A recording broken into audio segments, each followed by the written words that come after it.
একজন নারী, শোনেন, একজন নারী বনু কাইনুকার বাজারে গিয়েছিলেন তার প্রয়োজনে। ইহুদি তার শ্লীলতাহানি করেছে, তার সতর খুলে দিয়েছিল একজন ইহুদি। এটা দেখে একজন মুসলিম ভাই সেখানে থাকতে না পারে ওই ইহুদির গর্দান নামিয়ে দেয়। এই ইস্যুকে কেন্দ্র করে ইহুদিরা মিলে ওই ভাইকে শহীদ করে। তখন ওই বাজারে ওই ভাই ছাড়া আর কেউ ছিল না, একজনই ভাই ছিল। এরপরে এই মামলা আসলো নবীর দরবারে সাল্লাল্লাহু আলাইহি ওয়াসাল্লাম। এটা মদিনার ঘটনা।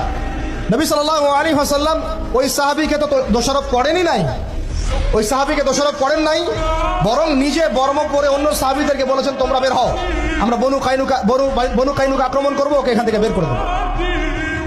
একজন দিনী বোনের ইজ্জতের বদলা নেওয়ার জন্য পুরো বনু কাইনুকার ইহুদিদের সাথে যুদ্ধ হয়েছে। আর আমাদের বোনরা স্বেচ্ছায় ইজ্জত বিলিয়ে দিচ্ছ। তোমরা হচ্ছে মাটির তলে চলে যাও, তোমাদের বেঁচে থাকার চেয়ে মাটির তলে চলে যাও। তোমরা নিজেরা স্বেচ্ছায় ইজ্জতের বিসর্জন দিচ্ছ।